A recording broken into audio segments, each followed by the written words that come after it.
Many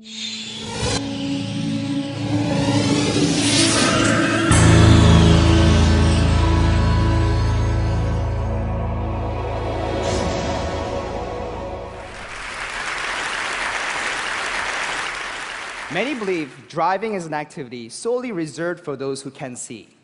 A blind person driving a vehicle safely and independently was thought to be an impossible task.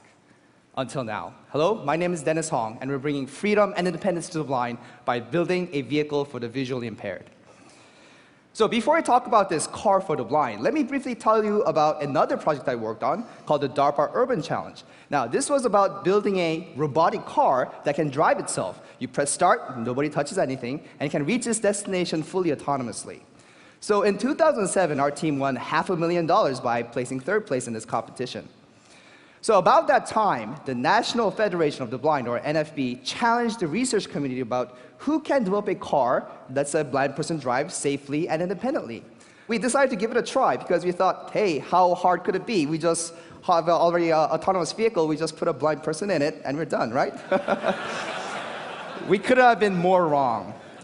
What NFB wanted was not a vehicle that can drive a blind person around, but a vehicle where a blind person can make active decisions and drive. So we had to throw everything out the window and start from scratch. So to test this crazy idea, we developed a small dune buggy prototype vehicle to test the feasibility. And in the summer of 2009, we invited dozens of blind youth from all over the country and give them a chance to give it for a spin. It was an absolutely amazing experience. But the problem of this car was it was designed to only be driven in a very controlled environment, in a flat, closed-up parking lot, even the lanes defined by red traffic cones. So with this success, we decided to take the next big step, to develop a real car that can be driven on the real roads. So how does it work? Well, it's a rather complex system, but let me try to explain it, make it simplified. So we have three steps.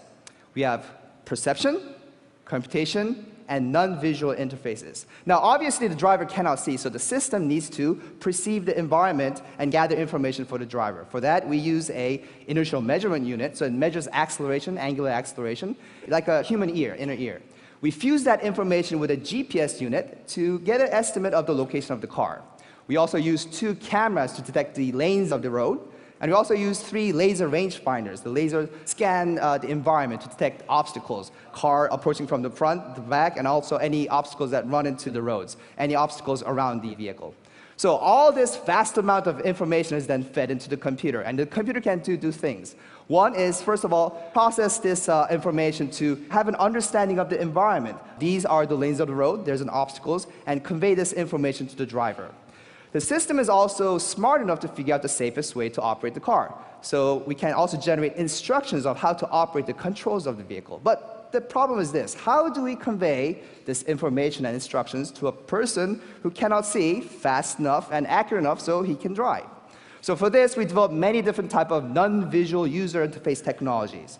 So starting from a 3-dimensional pinging sound system, a vibrating vest, a click wheel with voice commands, a leg strip, even a shoe that applies pressure to the foot.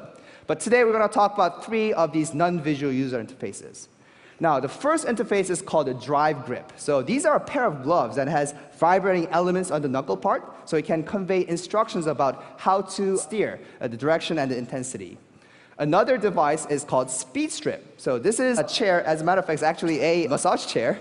We got it out and we rearrange these vibrating elements in different patterns, and we actuate them to convey information about the speed and also instructions on how to use the gas and the brake pedal. So over here you can see how the computer understands the environment, and because you cannot see the vibration, we actually put red LEDs on the drive grip so you can actually see what's happening. This is the sensory data, and that data is transferred to the devices through the computer. So these 2 devices, drive grip and speed strip, are very effective, but the problem is these are instructional cue devices. So this is not really freedom, right? The computer tells you how to drive, turn left, turn right, speed up, stop. We call this the backseat driver problem, right? So we're moving away from these instructional cue devices, and we're now focusing more on the informational devices. A good example for this informational non-visual user interface is called AirPix. So think of it as a monitor for the blind. So it's a small tablet, has many holes in it, and compressed air comes out. So it can actually draw images. So even though you're blind, put your hand over it, you can see the lanes of the road and obstacles. It actually can also change the frequency of the air coming out and possibly the temperature. So it's actually a multi-dimensional user interface.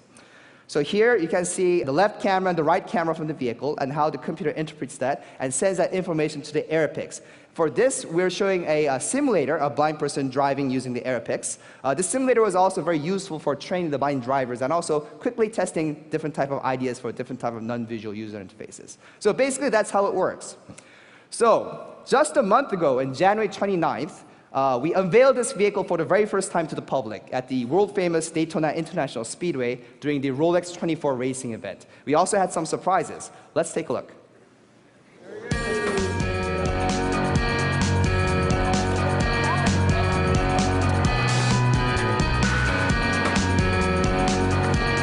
It is an historic day, Jim and Larry. He's coming up to the grandstand, fellow Federationists.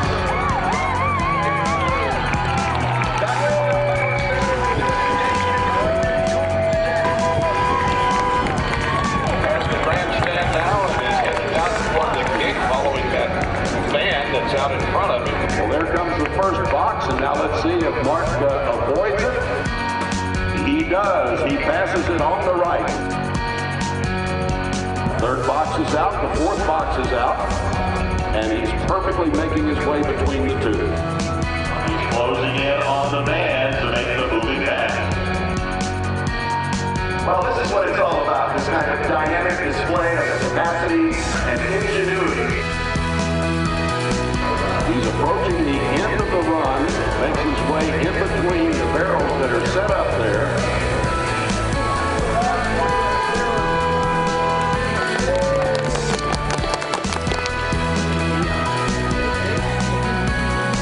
I'm so happy. I'm so glad. Mark's going to give me a ride back to the hotel, right? Yeah.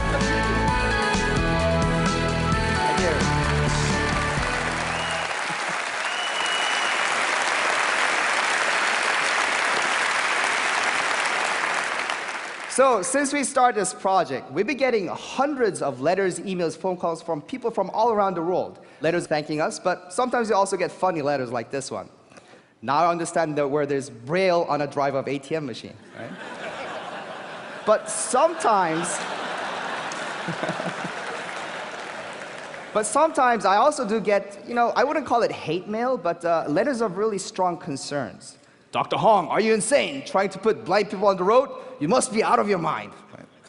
But this vehicle is a prototype vehicle, and it's not going to be on the road until it's proven safe or safer than today's vehicle, and I truly believe this can be happen. But still, would the society, would they accept such a radical idea? How are we going to handle insurance? How are we going to issue a driver license? There's many of these kind of different hurdles besides technological challenges that we need to address before this becomes a reality.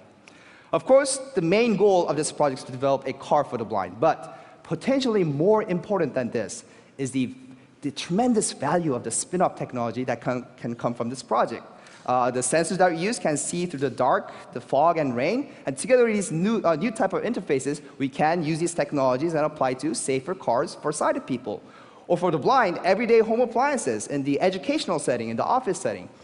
Just imagine, in a classroom, a teacher writes on the blackboard, and a blind student can see what's written and read using these non-visual interfaces. This is priceless. So today, the things that I've shown you today is just the beginning. Thank you very much.